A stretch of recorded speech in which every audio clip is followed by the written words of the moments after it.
J'ai peut-être pas eu l'occasion de le faire avec chacun d'entre vous. Et comme nous sommes presque à la fin du mois de janvier, il nous reste quelques jours. Donc je voulais présenter mes meilleurs vœux à vous et à vos familles. Beaucoup de santé, de bonheur et de réussite dans tous vos projets. Voilà, je vais demander à Marielle si elle veut bien être secrétaire de séance. Oui. Et je lui propose de faire l'appel. Marie-Hélène Mathieu. Oui. Didier Verdillon. Présent. Catherine Laforêt. Présente. Philippe Descotte. Présent. Isabelle Thomas a donné le pouvoir à Marie-Hélène Mathieu. Claude Basset. Présent. Virginie Bognard. Présent. Jacques Berzier. Présent. Philippe Six. Présent. Isabelle Pigeon a donné le pouvoir à Claude Basset. Alain Daltier. Présent. Jérôme Pierrot. Présent. Laurent Sevret. Présent. Marielle Lassalle, présente. Éric Aptel a donné le pouvoir à Philippe Descotte. Présent. Karine Genois. Présente. Katia Pompalcogne. Bertrand Badamour a donné le pouvoir à Anna Werner. Oui. Sidney Govou. Présent. Sophie Languillaume a donné le pouvoir à Marie-Hélène Mathieu. Amalia Fraioli, pardon. Présente. Justine Joss. Anna Werner. Oui. Gilles Dumont. Présent. Isabelle Delorme a donné le pouvoir à Laure Velay. Valérie Guillemont. Présente. Laure Velay. Présente. Marc Gaglione. Présent. Ludovic Balmefrozel. Présent. Donc, Merci Marielle. Je vous demanderai à nouveau, quand vous souhaitez prendre la parole, de bien parler fort et de bien parler dans votre micro, parce que quand on réécoute les bandes, ce n'est pas toujours très audible. Merci d'avance. Donc nous pouvons commencer à dérouler l'ordre du jour du conseil municipal de ce soir, et le premier point concerne le compte-rendu des décisions du maire qui ont été prises depuis le dernier conseil municipal. Donc le premier point était l'autorisation de signature sur un nouveau stand qui vient de s'ouvrir à la Halle à compter du 11 janvier 2021 jusqu'au 15 juillet 2028. C'est une AOT, une autorisation d'occupation temporaire qui a été signée avec la société Hello India pour un stand de 6 mètres carrés et un loyer mensuel de 250 € hors taxe. Ce stand vient remplacer celui occupé par le torréfacteur de café qui était lui-même avant un stand de fleurs. Donc nous avons un nouveau stand à la Halle qui vendra des épices, et puis la torréfaction se retrouve à côté du fleuriste en bas au début de la rue commandant Israël. Voilà, le deuxième point concerne l'avenant numéro 2 qui a été signé avec la société Interced pour prolonger son contrat d'intervention hebdomadaire jusqu'au 31 juin 2021, et ce en attendant qu'on ait trouvé un personnel informatique pour venir remplacer cette société Interced dans nos locaux. Et le troisième point concerne le marché relatif à la construction du parking des Sœurs, où nous avons déclaré infructueux les lots qui allaient du numéro 2 au numéro 9, parce qu'ils étaient ils ont été refusés en raison d'offres inacceptables, parce que les crédits alloués à l'opération étaient en fort dépassement. Voilà pour les informations concernant les décisions du maire. Oui, Marc. Oui, juste une petite question sur la partie, le contrat avec Intercel. Du coup, ça vient en complément du contrat que l'on va signer un peu plus tard au point 8 avec la ville de Limonest, le technicien informatique aussi. Les mêmes prestats, ça se suit. Oui, si tu veux répondre, Didier, vas-y, puisque c'est toi qui interviendras sur le point du personnel informatique. Oui, donc on reviendra, je pense, tout à l'heure dessus, mais en réalité, là, on est en train, on va valider une convention de recrutement de personnel qui sera mutualisée sur un certain nombre de communes. Et donc, le temps qu'on fasse ce recrutement, j'avais d'ailleurs un bilan sur les candidatures que l'on a cet après-midi. Le temps qu'on sélectionne, que la personne rentre, en fait, on a reprolongé le contrat qu'on avait en fin d'année dernière pour le premier semestre, c'est-à-dire à raison de 1 journée par semaine. Ok, merci. Très bien. Nous pouvons passer au point suivant qui concerne l'approbation du procès-verbal de la séance du 9 décembre 2020. Donc, Laure nous a fait part de ses remarques. Il y avait une remarque effectivement sur la page 1 et 2 qui était identique. On va supprimer effectivement une des pages parce qu'il s'agit d'un doublon à l'impression. Sur la page 7 et concernant l'intervention de M. Dumont, Philippe Six a rappelé qu'il y avait 4 investissements majeurs qui étaient prévus sur le budget, à savoir le parking des Sœurs pour 1,8 million, la rénovation du toit de l'église pour 800 000 €, la couverture des cours de tennis pour 700 000 € et le skatepark pour 150 000 €. Tu nous as demandé de rajouter ces éléments. On les rajoute au compte rendu. Sur la page 7, il y avait une intervention de Valérie Guillemont et de Isabelle Delorme. Tu nous as demandé de réintégrer ces interventions et ces réponses au CR. Tu ne m'as pas donné de directive concernant ce passage et je comprends mieux parce que pour l'avoir écouté plusieurs fois, effectivement, ce passage n'est pas très clair et pour retranscrire du mot à mot, c'est assez compliqué. Et d'ailleurs, le but des comptes rendus de conseils municipaux, c'est de ne pas faire du mot à mot, bien évidemment, mais de donner l'idée générale des interventions qui ont été faites. Alors voici ce que nous proposons concernant l'intervention de Valérie. Donc Madame Guillemont note que les charges de personnel sont en augmentation suite aux vacances de poste et aux absences, mais une assurance souscrite au CDG devrait compenser ces dépenses. Isabelle Delorme souhaite savoir si une simulation chiffrée de la taxe d'habitation a été transmise par la métropole pour s'assurer de la compensation à l'euro près et s'assurer si cette taxe est figée à l'avenir. Par ailleurs, la commune perçoit-elle des impôts de production tels que la taxe foncière des entreprises. Donc, Marie-Hélène Mathieu précise que la compensation de la taxe d'habitation est assurée par l'État et non par la métropole. Et Philippe Six ajoute que l'assurance du personnel ne compense pas les dépenses, elle les compense qu'en partie, et que la taxe d'habitation sera bien figée à l'avenir, et qu'à sa connaissance, la commune ne perçoit pas l'impôt foncier des entreprises. Est-ce que cela vous convient? Oui, c'est bon? Merci. Sur la page 8, Laure, tu souhaitais ajouter dans ton intervention que vous étiez favorable au maintien des taux de fiscalité pour qu'ils restent les mêmes, en tout cas que les taux soient les mêmes depuis 2009.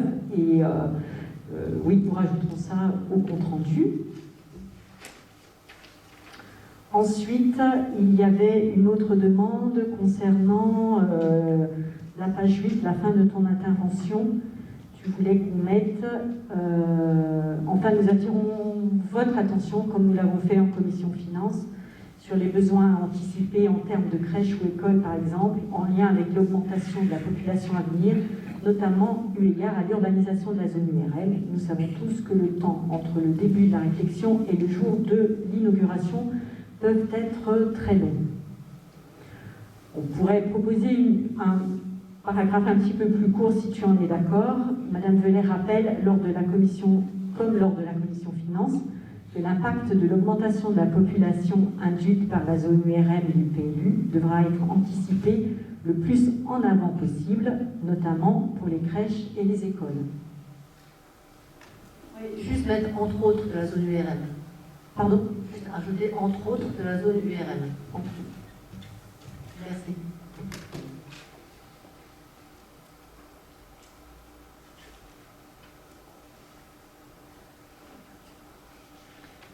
Je ne sais pas si Ludovic, tu as des commentaires à faire sur le CM du mois de novembre?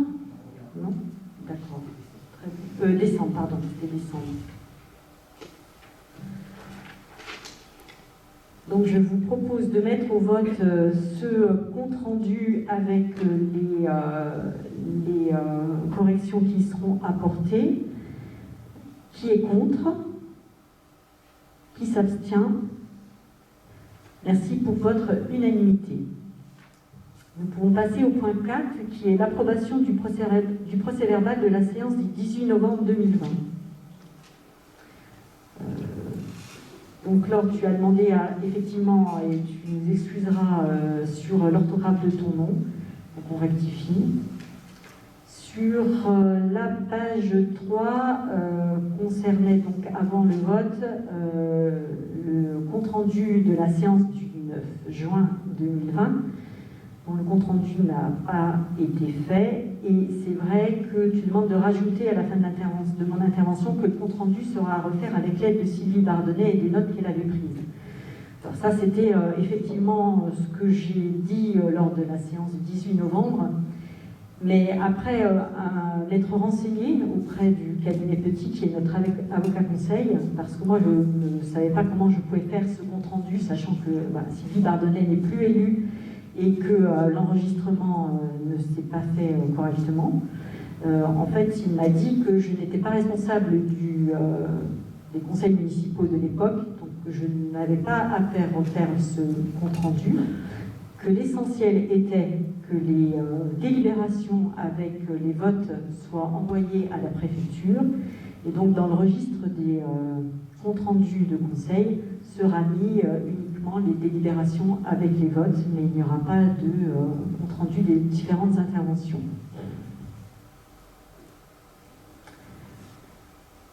Sur le point page 3 et page 4, nous allons rectifier les votes de Marc Gaglione. Donc nous allons les corriger et nous enverrons les bonnes délibérations correctives à la préfecture. Il y avait une autre modification sur la page 4 qui concernait le paragraphe débutant afin d'équilibrer l'ADM.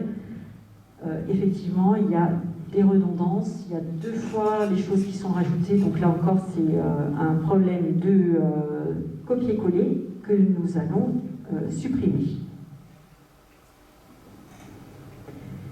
Sur la page 8, tout en bas, tu mets merci d'ajouter, donc suite à l'intervention de M. Dumont, s'il est un peu tard pour le modifier, on parlait du règlement des cartes de vœux, il est un peu tard pour le proposer.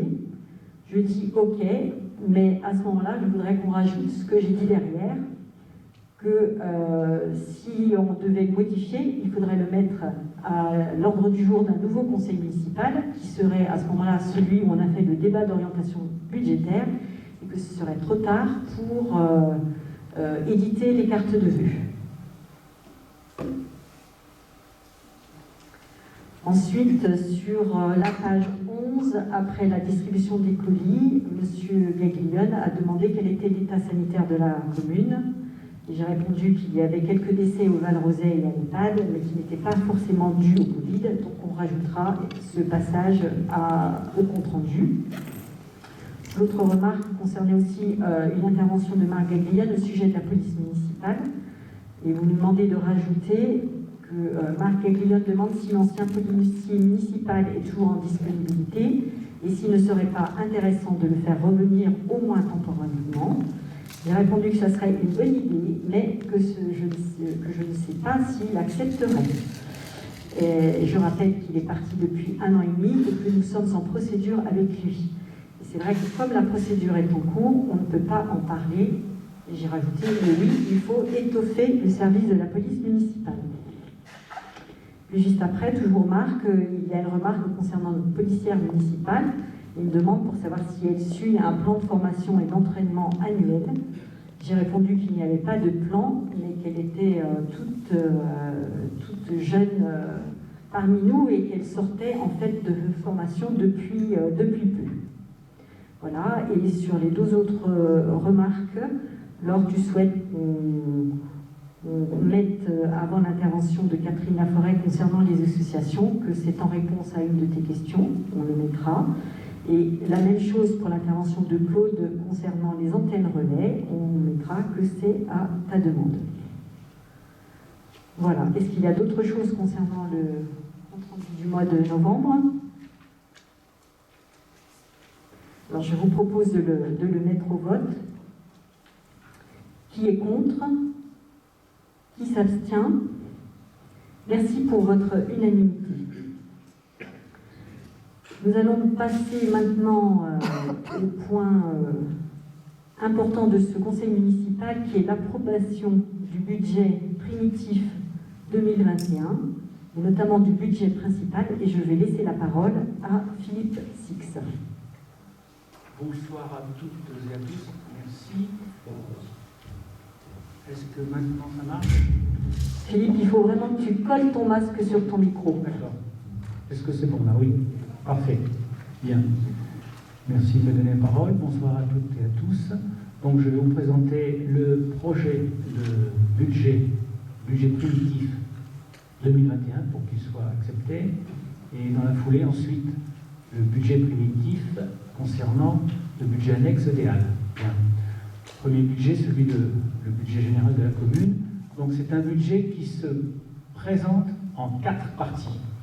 Comme tout budget, donc là vous allez avoir des slides qui divisent les parties, et vous avez à chaque fois 2 parties qui concernent le fonctionnement, recettes, dépenses, et 2 parties qui concernent l'investissement, là aussi, recettes et dépenses. Pour essayer de bien comprendre la chronologie, je vais commencer par vous expliquer le détail des recettes du budget de fonctionnement. Ensuite, nous passerons aux dépenses de fonctionnement. Après, je vais peut-être changer un petit peu l'ordre qui était initialement prévu, parce que je préférerais vous parler des dépenses d'investissement et enfin des recettes d'investissement qui en découlent. Bien. Alors nous commençons par les recettes de fonctionnement. Traditionnellement, dans un budget, en fonctionnement au niveau des recettes, vous avez 3 types de recettes. Vous avez les produits que la commune peut dégager, vous avez les impôts, les taxes qu'elle touche, et vous avez les dotations, soit de l'État, soit de la région, soit d'autres instances. Bien. Alors si je prends le tableau verticalement, donc en commençant par le haut, vous avez une première ligne qui s'appelle curieusement atténuation de charges. Elle n'est pas très importante, mais elle concerne les produits que la commune perçoit à partir de la... Philippe, excuse-moi de te couper, mais je pense qu'on n'est pas sur le bon tableau. Voilà, recettes. Là, je parle des recettes, excusez-moi. De toute façon, j'ai du mal à voir, moi, d'ici, alors je regarde par rapport à mes notes, nous parlons bien des recettes. Donc, première ligne qui s'appelle atténuation de charges. 35 000 €, c'est essentiellement les produits venant de la souscription de l'assurance pour reléguer les absences pour maladie, dont nous avons parlé encore tout à l'heure, et puis d'autres recettes comme la participation au réseau rebond, puisque nous offrons des prestations aux autres communes, celles-ci nous versent une recette, donc le tout pour 35 000 €, ce qui n'est pas très important par rapport aux autres recettes. Donc, ensuite, nous avons les services que la commune peut offrir, qui se montent à 290 000 €. Il s'agit là des services tels que la cantine, le marché, la location des salles municipales ou encore les concessions du cimetière. Donc une petite baisse par rapport à ce qui était prévu au budget 2020. Ensuite, nous abordons la partie la plus importante qui concerne les impôts et les taxes. Alors vous avez d'abord une première ligne qu'on appelle impôts ménagers qui se divise en 3. Vous avez l'explication au milieu, sur la gauche. Il y a 3 types de taxes importantes qui sont la taxe d'habitation, les taxes foncières sur les propriétés bâties et taxes foncières sur les propriétés non bâties. Donc on voit tout de suite que le total évolue très légèrement à la hausse, 4 757 par rapport à 4 731 l'année dernière, et que vous avez en priorité donc taxe d'habitation qui a été estimée à hauteur de 2 604 000, ensuite taxe foncière non bâtie 2 126 000 et enfin non bâti, pour le non bâti 27 000. On a suffisamment parlé lors des précédents conseils de la façon dont serait constituée la compensation de la taxe d'habitation, pour que je n'y revienne pas cette fois-ci, sauf si vous auriez encore des questions complémentaires à poser tout à l'heure. Ensuite, vous avez un produit donc, à la ligne revenu des immeubles qui est constitué des loyers que perçoit la commune, qui a été établi de la même manière que l'année précédente à hauteur de 166 000 €. Excuse-moi, mais on peut peut-être juste, sans rentrer dans les compensations diverses, oui, effectivement, parler des droits de mutation. Alors, les droits de mutation ont été estimés en légère hausse à 850 000 €. Parce que le montant est important quand même. Oui, c'est vrai. Par rapport aux 800 000 qui avaient été évalués l'année dernière, ce chiffre de 850 a été d'autant plus facile à établir que, en réel, cette année, nous sommes plutôt vers cette somme plutôt que la prévision de 800 qui avait été initialement prévue. Ce qui veut dire que le produit des ventes au niveau des mutations est resté positif, quelles que soient les difficultés par rapport à la pandémie. Alors, les dotations et participations. Donc, il s'agit de dotations soit de l'État, soit d'autres instances. Vous avez, première ligne, une dotation forfaitaire qui vient de l'État. Et là, vous constatez que c'est en sévère diminution. On en avait déjà parlé lors du précédent conseil au niveau de la discussion d'orientation.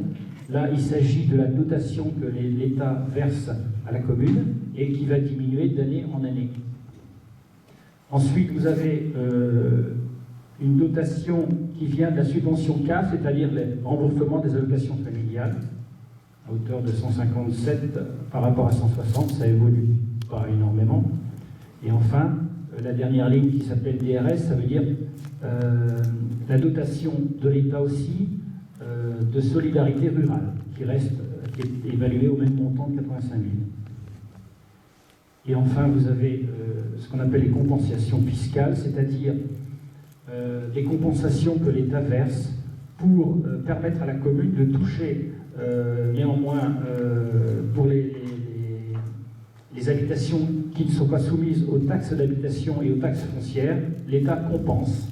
Et cette compensation, donc, doit veiller à aboutir aux mêmes sommes que si la commune touchait ces mêmes taxes. Et enfin, vous avez une petite ligne de FCTVA, c'est-à-dire la compensation TVA pour les bâtiments au niveau de la maintenance, ça, c'est à hauteur de 15 000 €. Bien. Donc tout ceci donne un ensemble de recettes de gestion courante, puisque je parlais tout à l'heure des revenus des immeubles au niveau des loyers à hauteur de 166. Tout ceci nous donne un total de recettes de 6 845 559, qui est pratiquement équivalent à ce qui avait été prévu l'année dernière. Vous rajoutez 10 000 € de produits exceptionnels, c'est par exemple remboursement de frais au niveau des élections, ou si le locataire de la place taxi se met à jour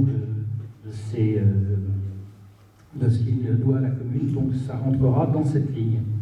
Donc tout ceci pour aboutir à un total de recettes réelles de fonctionnement de 6 855 559, en légère hausse par rapport à ce qui avait été prévu l'année dernière.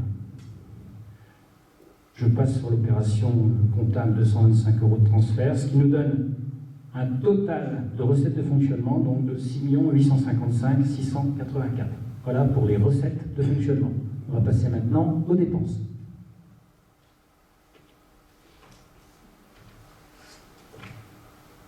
Alors, les dépenses de fonctionnement, vous avez 4 chapitres majeurs. Un chapitre qui couvre ce qu'on appelle les charges à caractère général, c'est l'ensemble des dépenses d'entretien, de frais divers et variés, hormis les frais de personnel, puisque là, c'est un chapitre suivant, le chapitre 12, qui s'appelle charges de personnel. Et ensuite, vous avez des reversements par la métropole ou par d'autres instances. Et enfin, vous avez des charges de gestion courante, et notamment au niveau des subventions que la commune alloue aux diverses associations. Alors, les charges à caractère général, donc chapitre 11. Ce chapitre a été évalué à hauteur de 1 350 000, à comparer à ce qui avait été prévu l'année dernière, 1 311 000. Donc on voit que c'est une hausse modérée, 3%. C'est ce chapitre qui a donné lieu à le plus de travail et d'arbitrage, puisqu'il fallait arriver à un montant souhaitable pour ne pas complètement diminuer ce qu'on verra après, c'est-à-dire la capacité de financement de la commune. Donc, très raisonnablement, on a réussi à limiter la hausse à 3%, pour aboutir à 1 350 000. Ensuite, les charges de personnel. Elles ont été évaluées pour 2021 à 1 990 000, à comparer aux 1 812 000 qui avait été prévu l'année dernière, ce qui fait une hausse d'environ 10%. C'est la hausse la plus forte. Pourquoi ? Parce que nous avons eu des obligations d'augmentation de charges de personnel. On en avait déjà parlé en débat d'orientation budgétaire. Effectivement, il y a eu des accroissements d'effectifs ou des frais dus aux absences de personnel, et ceci se traduit par une augmentation qui sera, nous l'estimons, environ 10%. Ensuite, vous avez un chapitre qui s'appelle atténuation de produits. Là, il s'agit des reversements que la commune alloue d'abord à la métropole, de 832 000 €, qui est le même chiffre qui avait été retenu l'année précédente. Donc, il s'agit des services que la métropole fournit à la commune. Après, vous avez une ligne qui s'appelle pénalité logements sociaux, on en avait déjà parlé aussi, qui a été évaluée à 240 000 € par rapport aux 201 qui avaient été prévus l'année précédente. Ça, c'est la pénalité qui résulterait d'un chiffre assez bas de logements sociaux par rapport aux normes, et qui est fondé sur l'ensemble des dépenses de gestion. Et après, vous avez une ligne qui s'appelle FPIC, c'est-à-dire le fonds de péréquation intercommunale, qui est un chiffre qui est identique à l'année dernière, de 73 700 €. Ensuite, on aborde des charges dites de gestion courante. En fait, il s'agit surtout de subventions. Vous avez déjà une subvention pour l'ensemble des associations, même chiffre retenu que l'année précédente, à hauteur de 100 000 €. Vous avez une ligne appelée DSP, c'est la délégation de services publics, c'est-à-dire le travail que fournit Léo Lagrange auprès de nos enfants pour tout ce qui est périscolaire. Là, c'est un contrat qui a été renouvelé à hauteur de 708 536 €, donc en légère augmentation par rapport à l'année dernière, ce qui fait qu'un 0,5% d'augmentation. Subvention CCAS 100 000 € par rapport à 85. L'augmentation vient du fait qu'il y a quelques frais d'informatique, un logiciel à agrémenter, et puis une charge légèrement supplémentaire d'assistance sociale qui était à 80% et qui passe à 100% tout au long de l'année. Les subventions d'école.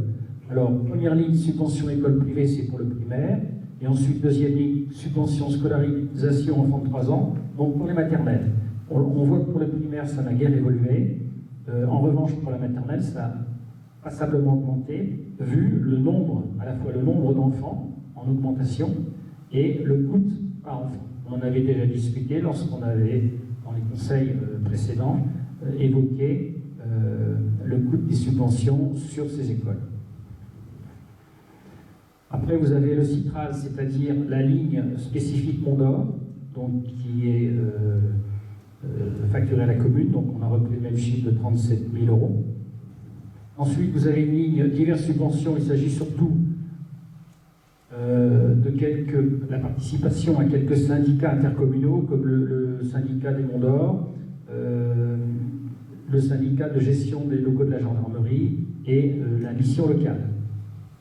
Donc là, même chiffre retenu, 28 100, que celui de l'année précédente. Et enfin, dernière ligne indemnité élue, donc une légère baisse, 117 au lieu de 122 l'année dernière. Donc tout ceci nous donne un total de gestion courante de 5 792 000 euros. On voit qu'il y a une augmentation par rapport à 5 482 l'année précédente. Et comme je le disais, cette augmentation résulte surtout d'une augmentation des charges de personnel et plus légèrement des charges à caractère général. Bien. Donc là, on totalise les dépenses réelles de fonctionnement. À ça, il faut ajouter les dépenses d'investissement. Il y a, alors c'est la ligne opération d'ordre de transfert entre sections. Ça, c'est l'amortissement à hauteur de 265 000 par rapport à 242 l'année précédente. Et la différence, c'est-à-dire ce qu'on appelle virement à la section d'investissement et ce qu'on appelle la capacité d'autofinancement. Donc c'est la différence entre les recettes et les dépenses. Et donc on voit que pour 2021, la capacité d'autofinancement se montrait à 739 000 euros, en baisse sensible par rapport à l'année précédente, qui était évaluée à 1 060 000 euros. Alors ça, c'est le résultat du fait que nos recettes n'évoluent presque pas, alors que les dépenses, malheureusement, sont obligées d'être plus ou moins fortement accrues. Donc c'est ce qu'il faut surtout faire attention pour essayer de ne pas limiter d'année en année trop cette capacité d'autofinancement qui nous permet d'investir. Donc voilà pour les recettes, les dépenses de fonctionnement. Nous allons passer maintenant à la troisième partie.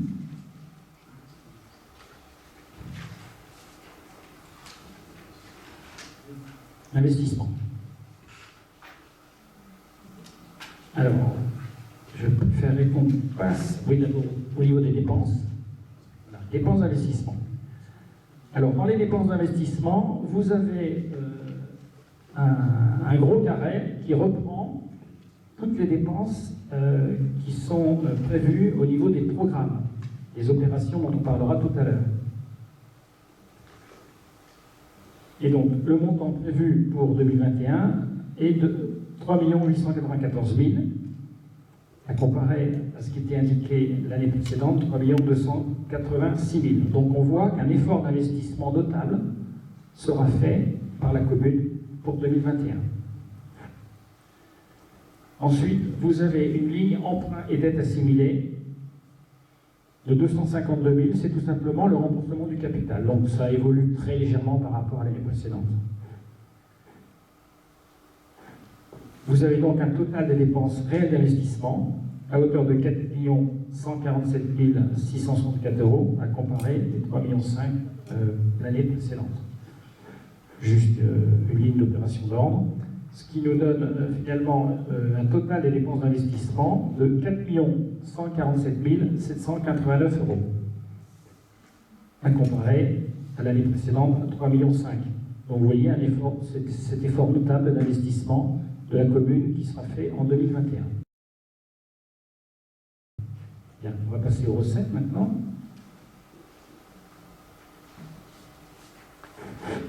Alors, les recettes d'investissement viennent d'abord de différentes dotations. Vous avez premièrement un remboursement de TVA qui a été estimé à hauteur de 296 000 euros, qui donc est en augmentation notable par rapport à l'année précédente de 226. Pourquoi? Parce que les remboursements de TVA s'effectuent 2 ans. Le 1,4 million était hors taxe. C'est hors taxe. Donc, et on compare, là on parle de 1,4 million hors taxe, aujourd'hui on parle de 2,1 millions TTC. Et le 1,8 million, c'était 1,8 million aussi TTC. Donc je conviens qu'effectivement on a une hausse du budget du parking, Mais si on veut comparer, on parle tout en hors taxe ou tout en TTC. Donc le 1,4 million TTC équivalent à peu près à 1,8 million, hors taxe 1,8 million TTC. Donc on a effectivement abondé de 300 000 euros TTC le budget du parti. Donc je précise, Jean-Valéry, effectivement, on avait bien un budget au moment de l'appel d'offres maîtrise d'œuvre de 1 175 000 hors taxe, qui fait 1,4 million TTC. Je parle bien partout en TTC. Je ne sais pas. On répondra, mais c'est 1 360 000 hors taxe le budget de départ. Eh ben, on verra les autres, je précise, c'est tout. Ok, très bien. Si vous avez donné toutes vos remarques sur le budget, on va le mettre au vote. Donc, qui vote contre? Très bien. Donc, vous avez noté, Vincent, l'équipe de l'Or et M. Bannefrezol. Donc, M. Bannefrezol, M. Caglione, Mme Velay, Mme Delorme, Mme Guillemant et M. Dumont ont voté contre. Qui s'abstient? Donc, le reste est pour ce budget. Merci. Nous allons passer maintenant de nouveau la parole à Philippe pour le point suivant qui concerne le budget annexe de la halle. Bien. Donc ce budget annexe de la halle, même chose, présente en 4 parties, recettes, dépenses, fonctionnement et recettes, dépenses, investissement. Il est assez simple. En recettes de fonctionnement, il s'agit donc de la location des surfaces commerciales. Il est prévu donc de toucher à hauteur de 27 600 €. Donc ça, c'est l'ensemble des recettes pour l'année 2021. Même chose que pour l'année 2020, bien sûr. Ensuite, en dépenses. En dépenses, nous avons quelques charges à caractère général, par exemple des abonnements divers, de l'eau, d'autres fluides, à hauteur de 6 600 €. Et vous avez ensuite des charges financières. Il s'agit de rembourser un emprunt qui avait été émis à hauteur de 1 000 €. Donc ça fait un total de dépenses de 7 600 €. Donc là, on voit que la différence entre 27 600 en recettes et 7 600 en dépenses, on a 20 000 € de capacité de financement. Alors ces 20 000 € sont ventilés de deux manières. Vous avez un virement à la section d'investissement à hauteur de 5 600 € et une opération de transfert de 14 400 € pour arriver aux 20 000. Passons maintenant, donc après les recettes de fonctionnement et les dépenses de fonctionnement au niveau investissement, les dépenses d'investissement. Alors il y a 60 000 € qui ont été prévus pour améliorer l'aération, la ventilation de cette surface. Donc c'est l'essentiel des dépenses prévues en investissement pour 2021. Et puis vous avez un remboursement d'emprunt de 300 000 € qui interviendra. Alors ce remboursement d'emprunt, si on regarde au niveau des recettes d'investissement, il va pouvoir se faire grâce au remboursement de TVA que nous allons toucher à hauteur de 300 000 €. Donc au niveau des recettes d'investissement, nous avons ces 300 000 € dont je viens de parler, et il manque 40 000 €. Et donc là, un emprunt d'équilibre pourra être réalisé pour arriver à la balance des 360 000 €.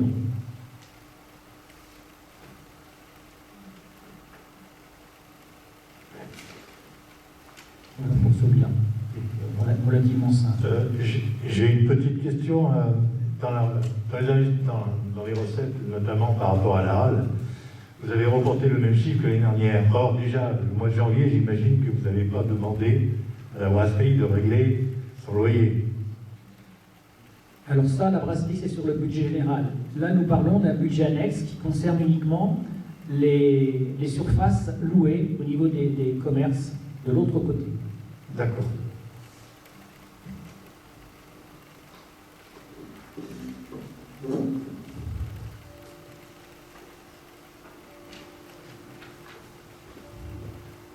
Je pense que c'est tout pour ce budget. Ok, très bien. Des remarques? Ludovic? Oui, j'avais déjà une remarque en fait, concernant l'investissement supplémentaire qui est prévu de 60 000 euros sur les travaux de rafraîchissement, je ne sais pas si, je n'ai pas le terme technique exact. Ce que je veux souligner en fait, c'est que ce sont là des travaux qui étaient largement prévisibles quand on voit l'implantation de ce bâtiment, quand on voit l'énorme surface vitrée qui est exposée au soleil une grande part de la journée.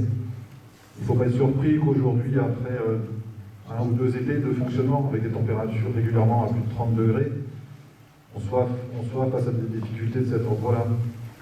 Donc d'une part, je trouve quand même très surprenant que ce ne soit pas des choses qui étaient anticipées, un tant soit peu, que ce soit par la forme du bâtiment, éventuellement son implantation.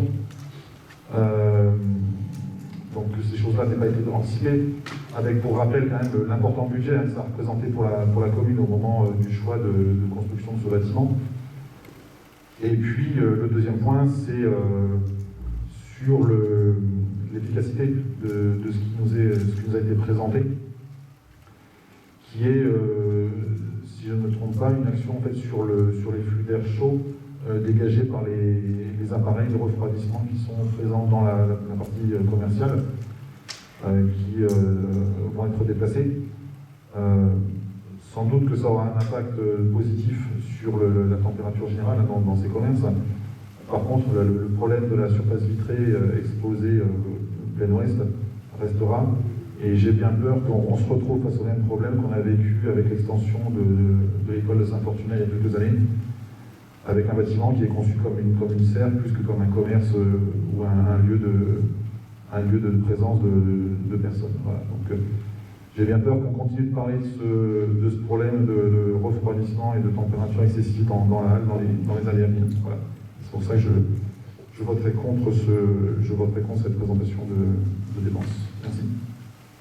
Merci. Alors, vous avez... Je suis les textes, Marielle, pour toi. Nous nous interrogeons quant à la durée d'amortissement qui va être arrêtée pour le bâtiment Halle.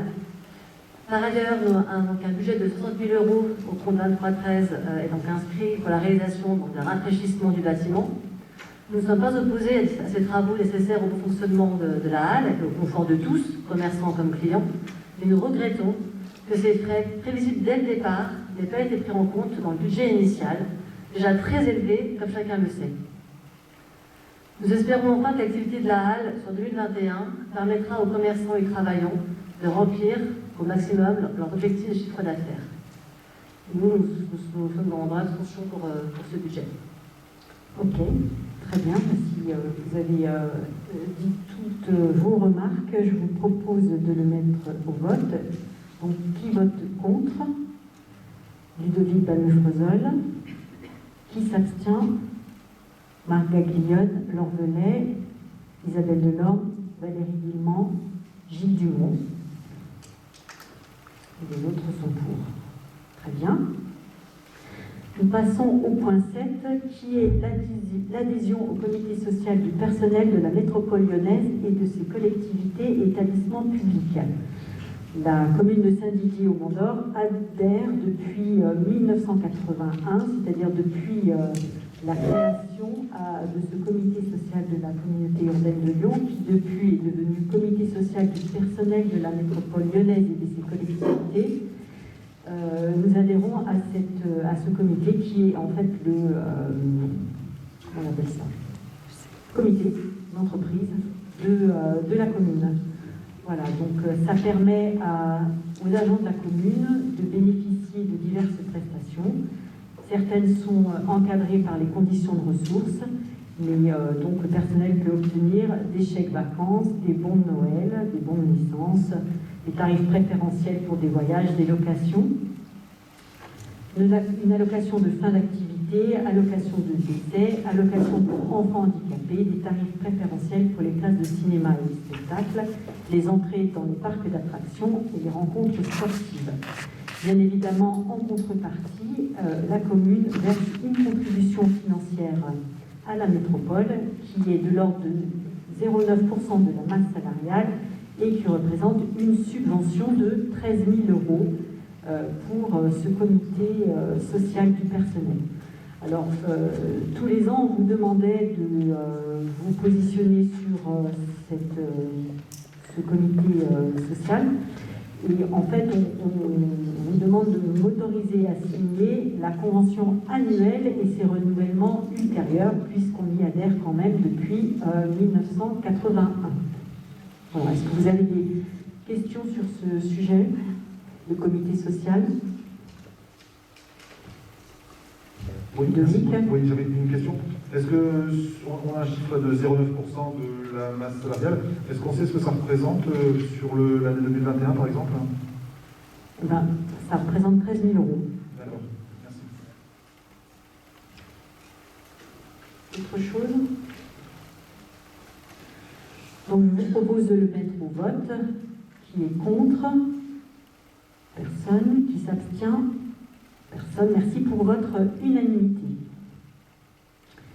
Nous passons au point 8, qui est la convention de mise à disposition de techniciens informatiques avec la commune de Limonest. Je passe la parole à Didier Verdillon. Merci Marie-Hélène. On l'a déjà un tout petit peu abordé. Donc il s'agit de signer une convention en fait en intercommunalité. Nous souhaitons prendre un peu plus d'autonomie sur le support informatique. Il existe déjà depuis quelques années avec la commune de Limonest, avec Champagne et Saint-Cyr. Et il y avait une volonté de renforcer ces structures et ces équipes. Et donc, au travers de cette convention, on définit les besoins de chacune des communes. Et donc, nous avons estimé à l'équivalent de 30% d'un temps plein pour la commune de Saint-Didier. Donc, on est parti dans le recrutement de 2 collaborateurs qui se répartiront, ce qui fera un service de 3 à 4 personnes entre l'ensemble des communes, qui apportera peut-être une plus grande souplesse, voire une réduction des coûts par rapport à un prestataire extérieur. Et cette convention sera portée par la commune de Limonest. Et donc à Saint-Cyr, Champagne et Saint-Didier et Limonest est venue s'ajouter la commune de Collonges-au-Mont-d'Or et la Tour de Salvagny. Ouais. Des questions? Valérie?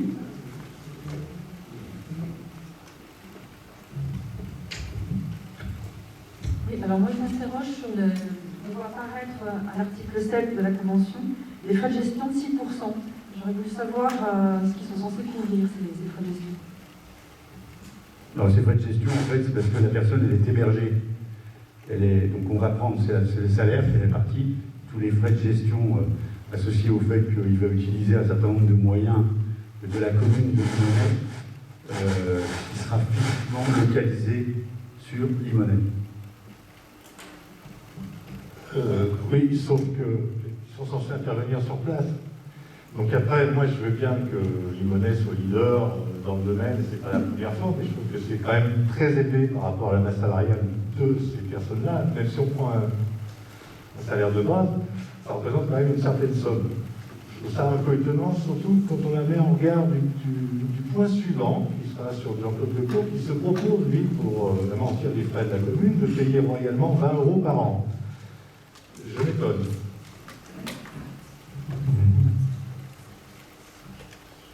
J'ai rien à ajouter. D'autres choses? Oui, moi j'avais deux questions. Une question générale. Là vous nous dites on est face à des enjeux et des problématiques qui sont spécifiques à ces communes. Est-ce qu'on pourrait savoir lesquelles? J'ai du mal à voir ce qu'il y a de spécifique sur ces sujets-là aux quelques communes qui sont concernées. Et puis par ailleurs, après d'un point de vue plus d'application de la Convention, est-ce que les tâches qui sont confiées à cette personne sont exclusives? C'est-à-dire qu'on ne retrouvera pas. Est-ce qu'il y a un engagement finalement des signataires de confier certains types de tâches de manière exclusive et de les conserver en interne finalement plutôt que de ensuite les sous-traiter? J'ai pas compris le sens du début de ta question. J'ai du mal à voir ce qu'il y a de spécifique en fait à ces seules communes. C'est la justification apparemment, la justification de cette convention est liée à des besoins ou à des enjeux et des problématiques spécifiques de leur territoire. Je ne vois pas ce qui, d'un point de vue informatique, est spécifique et problématique. Enfin, voilà, je ne vois pas les enjeux et les problématiques spécifiques à ces communes d'un point de vue informatique, en fait. Ok, je comprends mieux le sens de la question. C'est très simple, toutes les communes, elles ont une particularité, c'est qu'elles ont des agents qui sont sédentaires, enfin qui ont besoin d'outils informatiques. Et donc, le point commun avec toutes ces communes, c'est qu'un certain nombre d'agents ont des postes de travail avec un certain nombre d'applicatifs attachés à ces postes. Et qu'aujourd'hui, on sous-traite à un prestataire ce support, dit de ce qu'on appelle le support de premier niveau et d'installation des postes au fur et à mesure dans le renouvellement. Donc ça, c'est commun, c'est vraiment un service commun à l'ensemble, et qui, aujourd'hui, effectivement, pour certains, soit c'était géré en interne, mais pas forcément bien géré, parce que sur des profils qui n'étaient pas forcément adaptés. En ce qui concerne Saint-Didier, c'était sous-traité à notre prestataire qui nous assure toute la veille sur les serveurs, enfin sur des sujets qui sont plus importants, réseau, qu'on veut maintenir. Par contre, le côté support, poste, installation, etc., qui ne sont pas des prestations, entre guillemets, je mets bien les guillemets, de vraie valeur ajoutée, qui sont effectivement, sont communs à l'ensemble des communes et permettent de mutualiser. Voilà, c'était vraiment la finalité, plus de services. On analysera, mais vraisemblablement peut-être une économie. Et au-delà de ça, on aura plus de services pour le même coût. D'autres remarques? Nous passons au vote. Qui est contre? Monsieur Dumont. Qui s'abstient? Valérie Guillemant, Isabelle Delorme et Jean Revelet. Et les autres sont pour. Merci. Nous passons au point 9, qui est la convention de raccordement du mobilier urbain à l'éclairage public. Et je passe la parole à Claude Basset.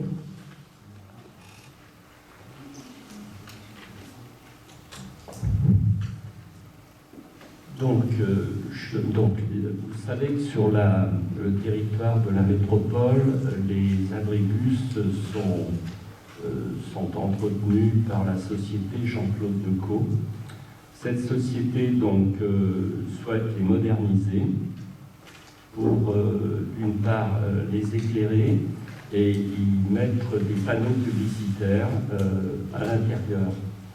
Donc pour cela, elle nous demande, elle a mis au point avec la métropole, et elle nous demande de participer à une convention tripartite, donc métropole, la société Decaux et la commune. Ce contrat prévoit donc la modernisation des abribus existants. Et pour cela, donc, la société s'engage à verser à la commune effectivement la somme de 20 € par an par abribus pour l'occupation du domaine public et s'engage aussi à rémunérer la commune puisque les raccordements électriques seront faits sur le réseau éclairage public payé par la commune. Et elle s'engage à rémunérer le kilowattheure aux alentours de 14 centimes d'euros TTC le kilowattheure. Donc voilà, et donc c'est une convention que l'on doit signer. Et voilà. Si vous avez des questions, je veux bien répondre. Ok, merci. Oui, j'ai quelques questions en fait par rapport à la pollution lumineuse que ça va générer de manière supplémentaire sur la commune au bénéfice de la publicité. Voilà. Est-ce que aujourd'hui il existe sur la commune des abribus qui ne sont pas électrifiés, on va dire? Alors, sur notre commune, d'abord, on a peu d'abribus sur la commune, il y en a quelques-uns. Il y en a 13. Oui, 13 peut-être. Et sur les 13, ils ne sont pas tous éclairés. Mais la volonté de Jean-Claude Decaux, c'est de les éclairer tous. Et la volonté de la métropole aussi pour Et la sécuriser métropole l'endroit. aussi. Voilà. Et pour pouvoir lire correctement les départs de bus. Et est-ce que dans les parties de la commune qui aujourd'hui voient leur lampadaire être éteint après 1 heure, est-ce que les abribus seront également éteints? J'ai lu que c'était prévu dans la convention, est-ce qu'on est certain que ce sera appliqué? Oui, puisque de toute façon, l'abribus étant raccordé sur le réseau d'éclairage public, Ouais. si celui-ci effectivement bénéficie d'interruption de nuit, l'abribus ne sera pas éclairé la nuit. A contrario, pour les abribus qui seront nouvellement éclairés dans le centre-ville, ils bénéficieront d'un éclairage toute la Total. nuit, Absolument. y compris la publicité associée. Absolument. Donc on comprend là effectivement l'intérêt de Decaux de faciliter les choses.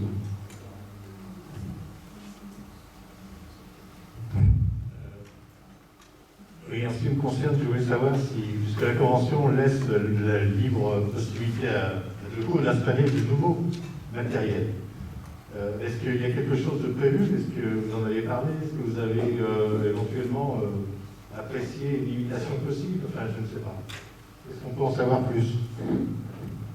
Quand vous parlez de nouveaux matériels, de nouveaux Ça peut être, abribus, non, ça peut être ce qu'on appelle des sucettes, ça peut être pardon, je n'ai pas compris. ce qu'on appelle des sucettes, vous savez, Ah, des j'avais pas bornes compris. publicitaires allumées. Alors il y avait ça, il n'y a rien dans la Convention qui précise les choses, donc on peut imaginer que Decaux c'est son intérêt. La deuxième chose, c'est ce que vous avez dit, c'était 20 € par abribus, mais je ne l'ai pas vu marqué dans la Convention non plus. Hein. C'était forfaitaire, 20 €, point. 20 €, mais c'est par abribus. Et c'est pas marqué dans la Convention. Ah, ben, Et je laisse sous les yeux, donc c'est pour ça que ça m'étonne. Mais si vous le dites et que vous en êtes sûr, c'est autre chose. oui. Donc, je confirme, oui, absolument. Bon, c'est bizarre que ce ne soit pas écrit alors. Par contre, ce que vous dites, là, cette convention ne concerne que les abribus.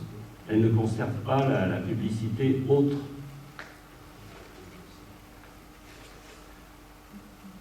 Ah, bah écoutez, je ne sais pas ce que j'ai lu, j'ai pas toutes les pages là, mais c'est pas ce que j'avais lu. Si ça concerne que les abribus, c'est différent. C'est la publicité qui se trouve dans les abribus. Donc, on ne parle pas de publicité autre. Si vous parlez des panneaux 4x3, c'est pas du tout ça. Jean-Claude Decaux fait beaucoup de choses. Oui, mais ce n'est pas le cas. Cette convention ne concerne pas ça. D'accord.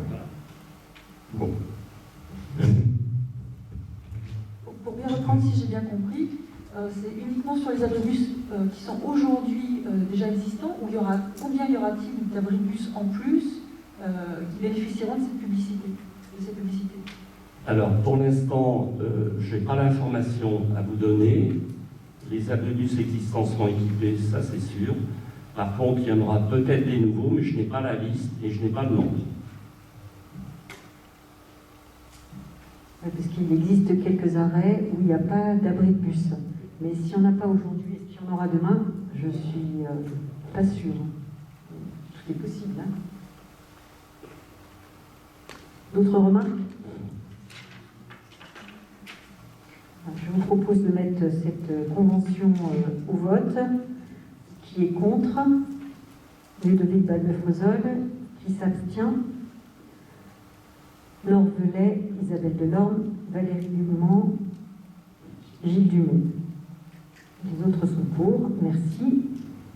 Nous passons maintenant au point 10 qui concerne la convention de groupement d'achat d'électricité et de gaz. Je laisse Claude Basset continuer. Oui, alors vous savez que les tarifs réglementés de l'électricité et du gaz sont en voie d'extinction. Donc, les entreprises, depuis déjà un certain temps, ne peuvent plus souscrire à ces tarifs. Les PME, PMI ont suivi, et maintenant, c'est au tour des collectivités locales. Donc, en ce qui nous concerne, les tarifs réglementés se sont arrêtés au 31 décembre 2020. À partir du 1er janvier 2021, donc la commune, toutes les collectivités locales sont obligées de souscrire, de passer à une offre, à un tarif offre de prix, c'est-à-dire offre de marché. On ne peut plus bénéficier de la tarification réglementée où les prix sont fixés par l'État.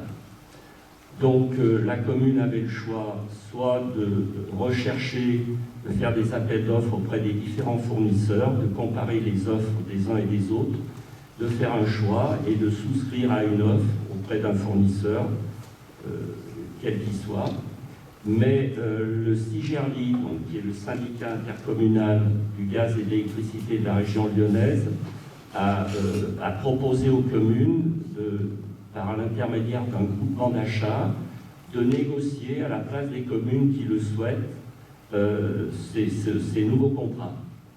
Alors en ce qui concerne Saint-Didier, donc on a donné notre accord au CIGERLI pour effectuer cette recherche. Le CIGERLI nous a donc proposé deux types de contrats.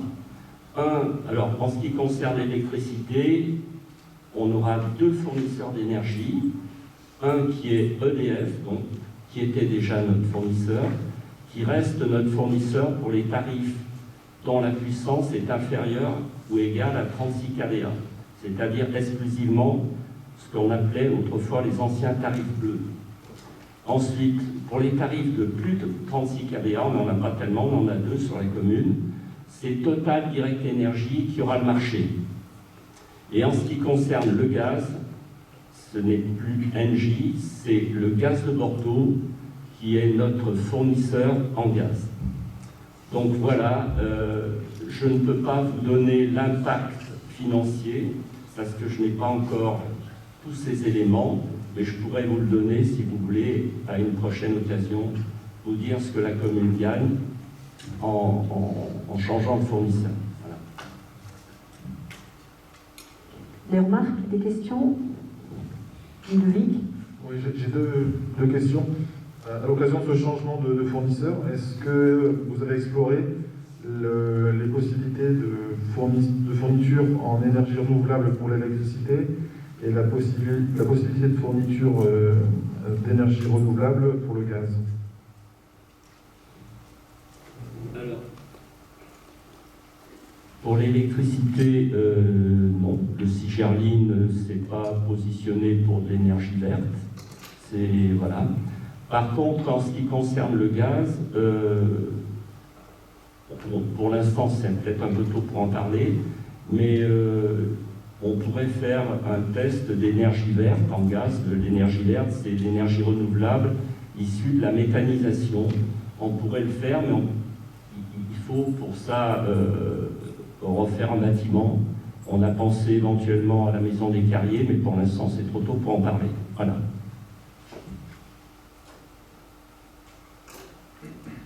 D'autres choses? Je vous propose de mettre ce point au vote. Qui est contre? Qui s'abstient? Ludovic Bannefrezel, Gilles Dumont. Les autres sont pour. Merci beaucoup.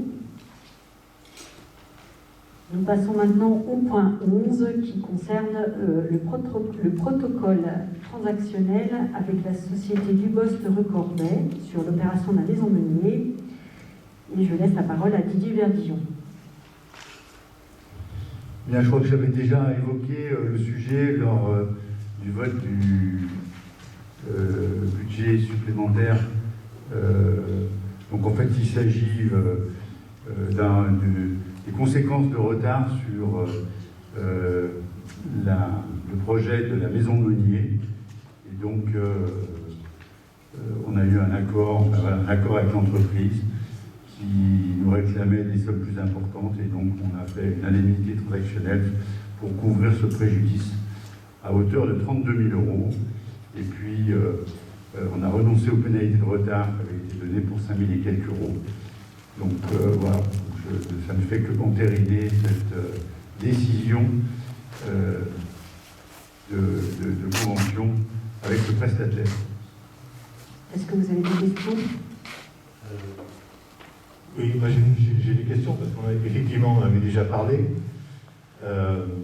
Simplement, j'aimerais bien avoir quand même quelques détails sur les raisons d'être de cette transaction,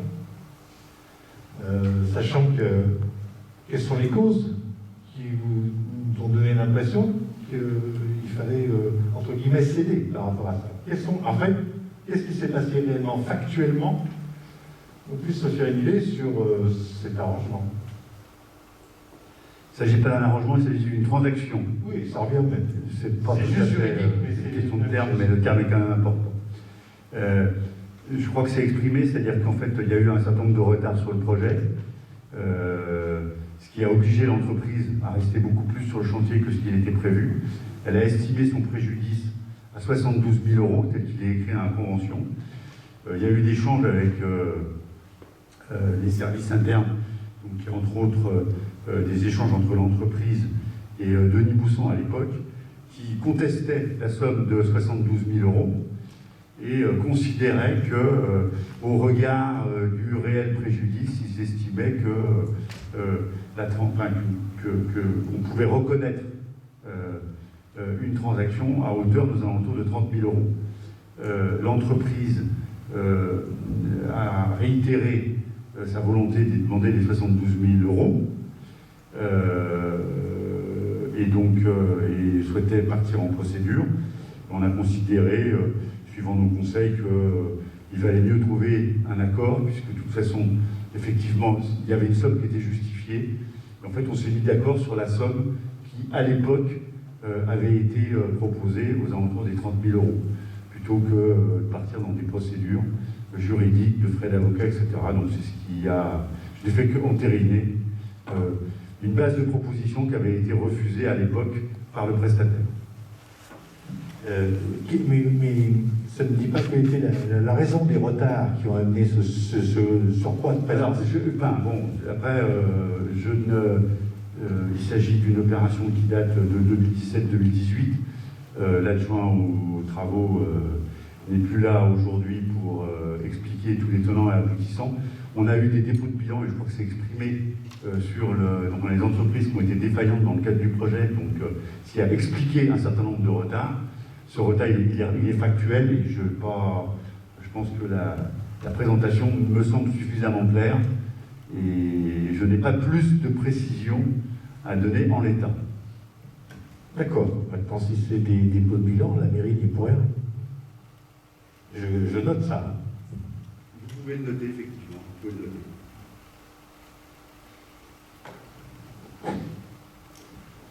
D'autres remarques? Oui, encore deux remarques par rapport effectivement à ça.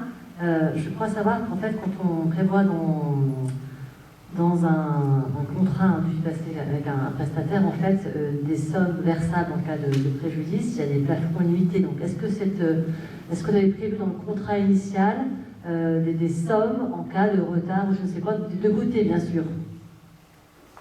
Et seconde question, est-ce que l'entreprise en question a bien amené la preuve du fait qu'elle a vraiment été pénalisée de son préjudice par rapport à ces retards? Je reviens en fait sur le schéma de départ. À un moment donné, il y a eu une contestation, une demande de 72 000 €. Il y a eu des échanges entre l'équipe précédente et l'entreprise, qu'on fait l'objet d'écrits, et sur lesquels, à un moment donné, ils n'ont pas été d'accord. Et après, ils ont dit on va en procédure. On est revenu autour de la table et on a dit écoutez, on vous avait proposé une indemnité, est-ce qu'aujourd'hui vous l'acceptez ou pas? Et donc on en reste là. Bien sûr qu'il y avait dans les avenants, maintenant moi je ne suis pas, j'avais pas en charge, donc je ne peux pas aujourd'hui, j'ai pas d'éléments pour rentrer complètement dans les détails.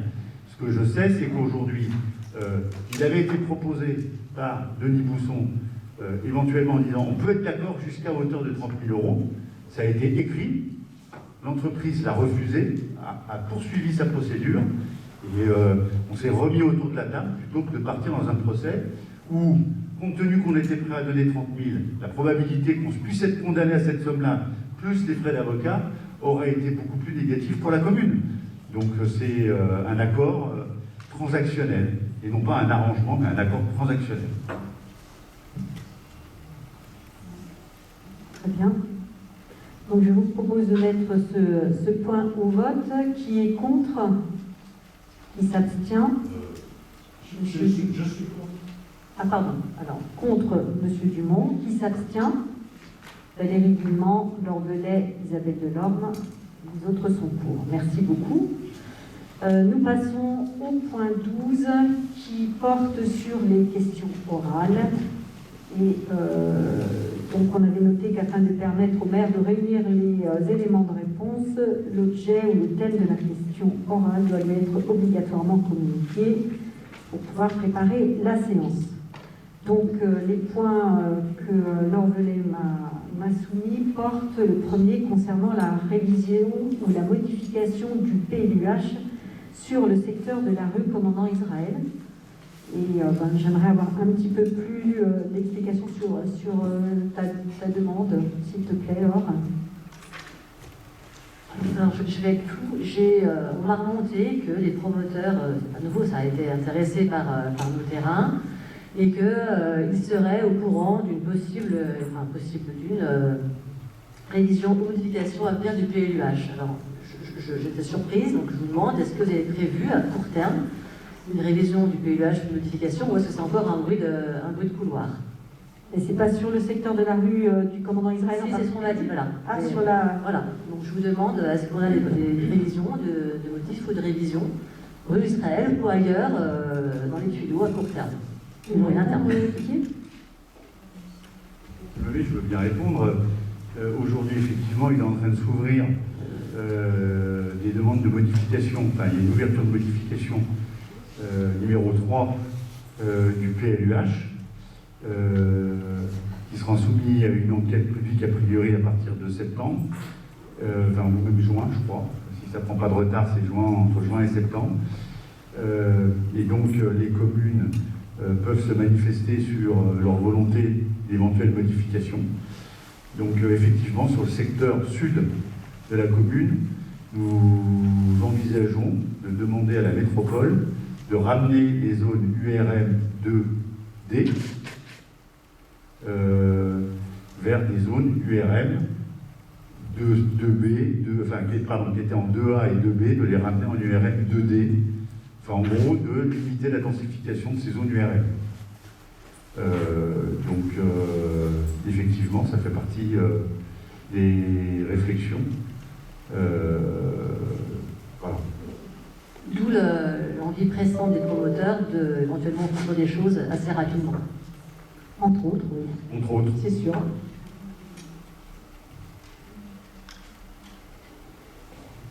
Le point suivant que tu nous as soumis concerne la révision, le rapport de la commission SRU du 2-12. Quelle était ta demande exacte? Nous avions évoqué ceci lors du dernier CR, je crois. On est en attente du rapport de la commission SRU. D'accord, ok, je l'ai. Voilà. Et je vais vous le transmettre. On doit avoir en résumé les principaux éléments ou le résumé, je l'avais fait au dernier conseil municipal. Donc, vous verrez qu'il est à peu près le même. Il est le même que celui que le préfet a fait de l'entretien. Et voilà, je l'ai reçu et je vous l'envoie par mail.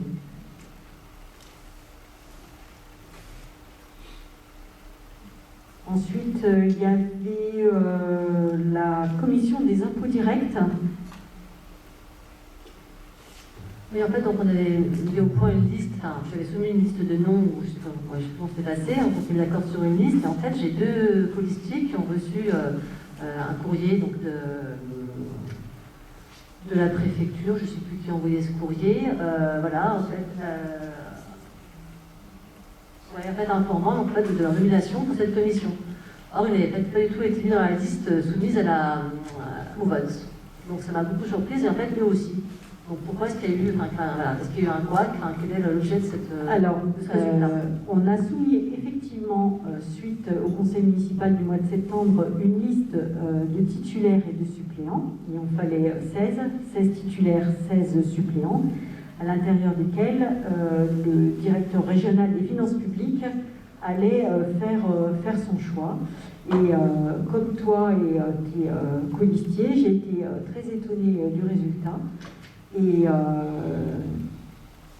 À mon avis, mais c'est que mon avis, hein, et je me doute que c'est un petit peu ça, étant donné les noms qui sont sortis dans les titulaires et dans les suppléants. Ils n'ont pas tenu compte des tableaux qu'on leur a envoyés et ils ont pris les listes, nos listes, donc la liste Saint-Didier Autrement, la liste Gauche Ouverte et Solidaire et la liste Ensemble pour Saint-Didier. Et ils ont choisi eux-mêmes les noms à mettre dans et les titulaires et les suppléants. Je ne vois pas d'autre explication parce que, effectivement, moi j'ai des colistiers qui apparaissent là et qui n'étaient pas dans la liste d'origine. Alors le problème c'est que Maud Proton, je crois de mémoire hier, elle n'était pas élue au municipal. Donc je vois pas. Ah oui, je veux dire qu'ils auraient pris la liste bêtement la liste électorale. Oui, la liste des élections municipales. Des élections municipales. D'accord. Ah oui, c'est ce que je pense. Ah ben, c'est ce que je pense parce que pour avoir fait quelques recoupements, il y a effectivement des gens qui n'apparaissent pas autrement que dans nos listes respectives. Donc on s'est rapproché d'eux pour savoir ce qui s'était passé. Ils ne veulent absolument pas revenir sur ce qui a été décidé. Alors Valérie a fait part de son souhait de ne pas être convoquée à cette commission. À ma connaissance, tu es la seule, Valérie. Je ne sais pas s'il y a d'autres personnes chez toi alors qui ne souhaitent pas être convoquées. Ce qu'on nous a dit, c'est qu'en tout cas, on pouvait toujours trouver 8 titulaires, qu'ils soient titulaires ou suppléants, ça n'avait pas d'importance. Donc en gros, on peut amener qui on veut à la réunion? Non, c'est pas qu'on peut amener qui on veut, mais par contre, si Valérie ne souhaite pas être convoquée, dans les autres personnes qui sont suppléants, on peut choisir quelqu'un, même si ce n'est pas quelqu'un de ta liste.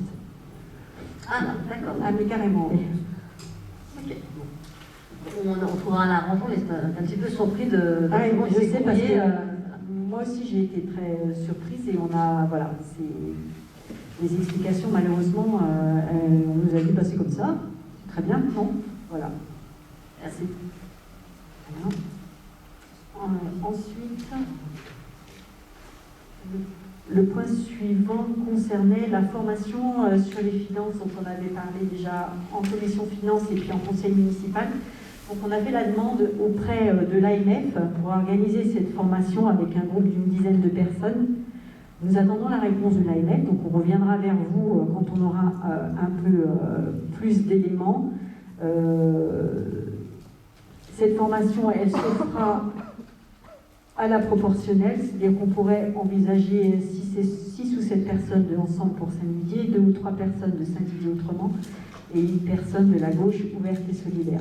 Et pour l'instant, je n'ai pas d'infos ni sur une date, ni sur un contenu, mais j'ai vu un petit peu ce qui se faisait dans les autres communes, et c'est une formation sur une demi-journée, ça dure 3 heures. Voilà. Le point suivant portait sur un bilan d'activité des lignes S3 et S16. Alors, nous allons transmettre les éléments que nous avons. Nous avons reçu avec Philippe Descottes, Monsieur Maisonial du Citral, le 12 janvier dernier.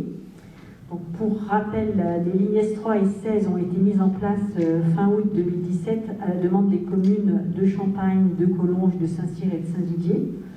Le financement, qui est à peu près de 260 000 €, est partagé à 50% pour le Citral et le reste entre les 4 communes, ce qui représente en gros 35 000 €, ce qui explique les 37 000 € qu'on a budgétés cette année, parce que jusqu'à présent on payait 37 000 €. Donc ces deux lignes S3 et S16 partent toutes les deux de la gare de Collonges. S3 va jusqu'à Téclide et S16 va jusqu'au Pérolier.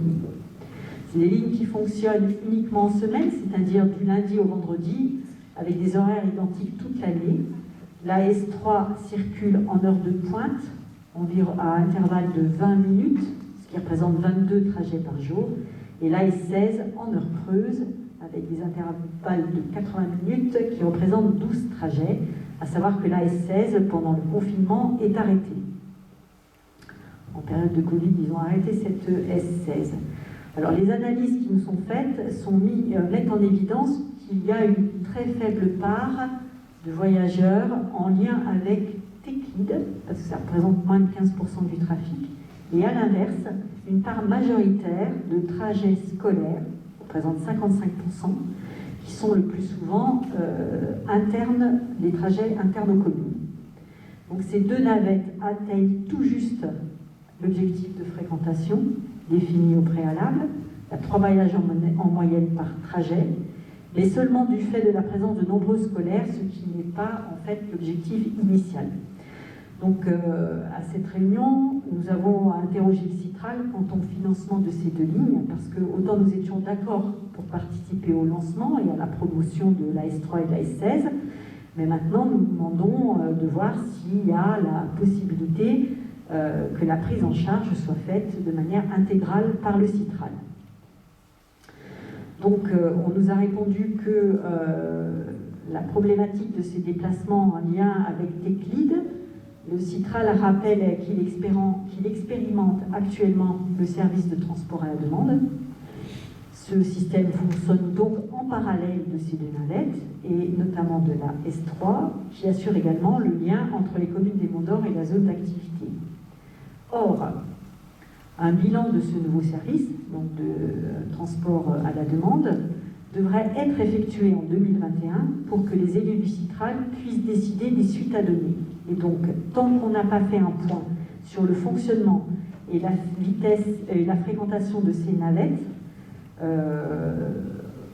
on ne pourra pas, tant qu'on n'aura pas ce bilan de transport à la demande, revoir le fonctionnement et notamment les frais qui incombent aux communes. Donc nous, on a dit qu'on mettait encore au budget 2021 cette somme parce qu'on pense que c'est très important de faire fonctionner les modes de bus et qu'on aimerait bien rapidement avoir ce bilan et que le Citral reprenne à sa charge l'intégralité des S3 et S16. Voilà où nous en sommes aujourd'hui avec ces 2 navettes, le S voulant dire soyeuse, pour ceux qui ne savent pas. Moi je l'ai appris, donc je vous le donne aussi. Est-ce que vous avez des questions concernant ce bilan d'activité des S3 et S16 ? Non, effectivement, c'était juste pour mettre en parallèle le nouveau service que le Citral proposait avec le transport à la demande. Et la question sous-jacente, c'était effectivement, est-ce qu'il est bien judicieux de maintenir les S3 et ça, je suis très à l'aise pour en parler, puisque comme tu le sais, j'étais bien à l'origine de ce projet-là. Ah oui, je me souviens. Donc du coup, effectivement, sachant que le transport à la demande est intégralement pris en charge par le Citral, alors que les soyeuses sont prises en charge par les communes. Voilà, c'était la question, mais comme tu as répondu bien justement qu'il fallait bien attendre les rapports de fréquentation de ces navettes. Je te remercie. Très bien. J'avais juste une petite question. Est-ce qu'au-delà de ces 2 lignes, d'autres sujets concernant les transports en commun ont été évoqués dans ces discussions? Oui, on avait fait un petit point sur la possibilité de mettre la ligne 22 jusqu'à Giverny.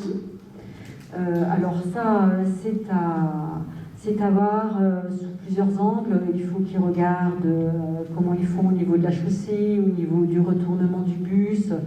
Donc ça, c'est pris en compte. On n'a pour l'instant pas le retour du Citral encore. On les a rencontrés le 12 janvier, hein, donc ça fait 10 jours, une dizaine de jours. Voilà, il y a des études qui vont être lancées. On a évoqué aussi la possibilité de faire du parking relais sur Saint-Didier. Donc ils vont regarder, mais le parking relais, en fait, ils disent que ça marche très bien, et surtout quand c'est proche d'une ligne de métro. Donc nous n'avons pas de ligne de métro. Ils disent que ça marche moins bien quand c'est proche des lignes de bus, parce que les gens, quand ils ont la voiture, ils vont généralement jusqu'à la destination finale de la gare et non pas sur un parking proche d'une ligne de bus. Voilà, je ne sais pas Philippe si tu te souviens ce qu'on avait évoqué d'autre à part... c'est ça, après on avait évoqué la S3, la S16 et...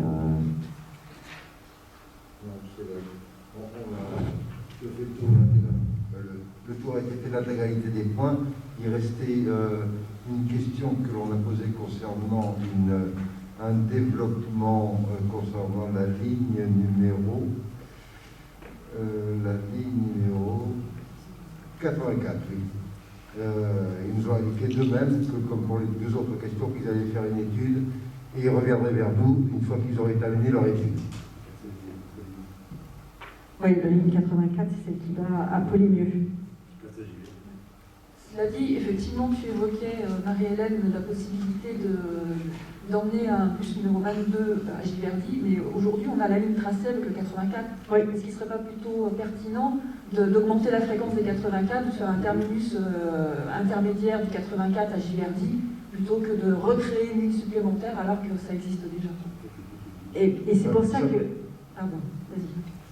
Ça n'est pas créer une ligne complémentaire, c'est simplement faire un passage entre la place Martel et Giverdy pour ramasser éventuellement quelques personnes supplémentaires et augmenter parallèlement la ligne 44 de manière à faire en sorte qu'il y ait de plus en plus de gens, si possible, qui stationnent à Giverdy et évitent de prendre leur voiture jusqu'à Lyon. C'est un complément. Par rapport à la remarque du fait que les gens ne se garent pas vers un bus, je crois qu'on observe souvent que le parking à Saint-Fortuna est quand même très souvent pris la journée en fait, par des voitures justement qui se garent pour prendre le bus. Je suis d'accord avec toi, oui. Oui, mais voilà, parce que nous on disait si on devait implanter un parc relais sur la commune, et pas le mettre en plein centre pour éviter que les voitures viennent jusqu'au centre de Saint-Didier, encore congestionner un petit peu plus le trafic. Où est-ce qu'on peut les installer? En dehors plutôt de la commune. Et c'est là qu'il nous a dit, mais vous savez, les parkings relais, ça ne marche bien qu'à côté d'une ligne de métro, un arrêt de métro. Donc voilà. Mais après, ils ne sont pas fermés à la discussion et ils veulent bien regarder si, par exemple, sur Giverdy, il pourrait y avoir un parc relais dans cet esprit-là. Est-ce qu'ils auront fait éventuellement des rapprochements avec d'autres communes, limitrophes de la nôtre, faire un parc relais éventuellement encore un peu plus loin, mais qui serait peut-être pour différentes communes? Ben, il y a quelque chose qui se fait à Porte de Lyon, là, à Dardy, et bon, nous, on trouve qu'il n'y a pas suffisamment de place, mais... Saint-Germain aussi. Et à Saint-Germain, voilà, il y a un gros parking relais qui s'ouvre à Saint-Germain. Et voilà. Mais non, on n'a pas fait de rapprochement direct avec notre commune et les communes avoisinantes. Si vous voulez bien, on va passer aux informations diverses. Je vais vous donner 2-3 informations avant de terminer ce conseil municipal. Juste une question, question bonus qui me vient un instant à l'esprit par rapport au budget. Est-ce que, en fait, mon fils est donc élu au CME, me demandait si la table d'orientation sera bien maintenue, bien sûr, au budget. Oui. Alors, c'est un peu à cœur à tous, et donc c'est bien maintenu au budget, il n'y a pas de souci. Oui, sur le parvis devant la mairie. De la mairie, devant la salle du conseil municipal. Tu pourras le rassurer. C'est un conseil municipal, malheureusement, qu'on n'arrive pas à clôturer avec tous ces événements, mais on essaye de faire en sorte que ça se passe bien et qu'ils aient aussi une fin de mandat en bonne et due forme, comme on dit. L'attente, oui, je sais. Oui, j'imagine. Ouais, merci. Bon voilà, en informations diverses, je voulais vous tenir au courant des mouvements de personnel. Dire qu'il y avait 2 départs dans nos effectifs qui étaient des départs à la demande des agents, notamment Tiffany Charrier à la compta, qui donc était en arrêt de travail depuis le mois de juin et qui est parti hier, donc ça c'est tout récent. Puis le deuxième départ concerne Brigitte Baume, dont le départ est prévu courant mars. Alors ces 2 personnes seront remplacées. En ce qui concerne le poste de Tiffany Charrier, c'est acté, puisqu'il a, elle, malheureusement fallu la remplacer depuis déjà un petit moment. Donc la personne qui la remplace va être mise à son poste. Et puis en ce qui concerne Brigitte Baume, c'est quelque chose d'assez récent, le recrutement est en cours. Nous venons d'accueillir, certains d'entre vous ont eu la possibilité de faire sa connaissance, d'accueillir Frédéric Legrand comme responsable des services techniques. et aussi Brice Ludwig qui fait équipe avec Marie-Claude Vigo au service de l'urbanisme depuis 2 semaines. Je vous fais un petit bilan de l'année 2020 concernant les décès, les mariages et les naissances. Une chose qu'on n'a pas l'habitude d'avoir comme chiffre, mais ça peut être intéressant. Donc je vais vous donner 2020 et aussi 2019 en référence. Donc en 2020, nous avons eu 156 décès dans la commune et hors commune, contre 136 en 2019.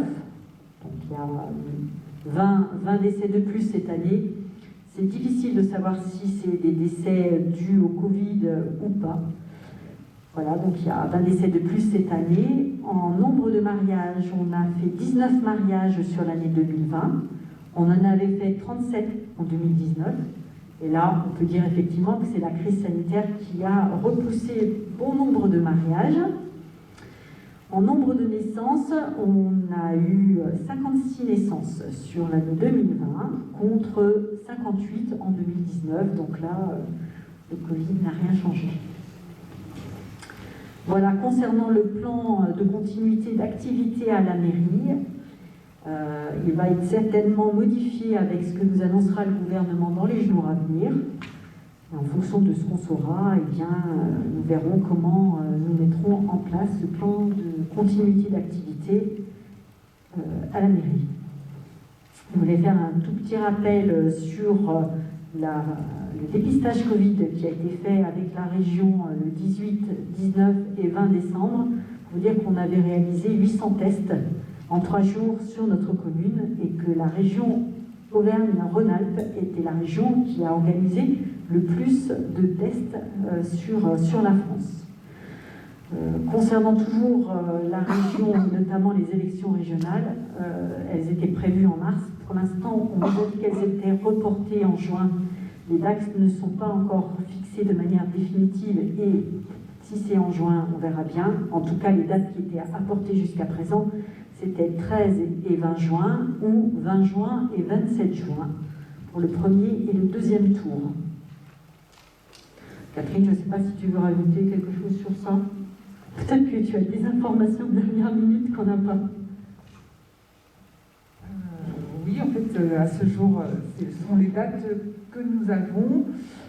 Il y a une clause de revoyure le 1er avril, enfin début avril, donc pour confirmer ou redécaler à nouveau ces élections régionales. Voilà. Ce que je peux dire aujourd'hui, je n'ai pas d'informations plus précises. D'accord, merci.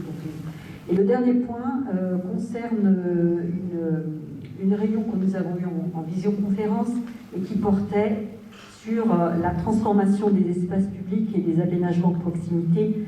C'est une visioconférence animée par le vice-président Fabien Bagnon, qui nous a promis de faire une visite de toutes les communes avant l'été. Donc les constats qui ont été faits, c'est que depuis le premier confinement, les déplacements en vélo sont en hausse et que la qualité de l'air est bien meilleure. Il faut donc continuer le développement du vélo et l'usage du bus. Il y a 62 km de voies cyclables qui ont été créées en 2020. 29 km sont en programmation et 44 couloirs de bus ont été ouverts au vélo. Les enjeux et les orientations politiques sont que la métropole devienne 100% marchable et 100% cyclable. Avoir une voirie apaisée, une ville végétalisée et perméable, une ville à hauteur des enfants, amie des familles et des femmes, avec plus d'implication citoyenne. Vous l'aurez compris, la priorité c'est en 1, la marche, en 2, le vélo, en 3, les transports en commun et en 4, la voiture. Nous allons donc voir de plus en plus de zones de rencontre, des villes à 30 km/h, des cœurs de ville rendus aux piétons, la sécurisation des abords des écoles et des collèges, la création de voies cyclables. Monsieur Bagnon est par ailleurs quelqu'un de très impliqué, très intéressant à suivre. Par contre, il a refusé de nous parler de comment on allait financer tous ces aménagements à venir. Voilà, je voulais vous en faire part. Je n'ai pas d'autres points à aborder ce soir. Est-ce que c'est bon pour tout le monde? Enfin, il est 21h54 et je clôt la séance du conseil municipal de ce soir. Merci à tous. Merci beaucoup.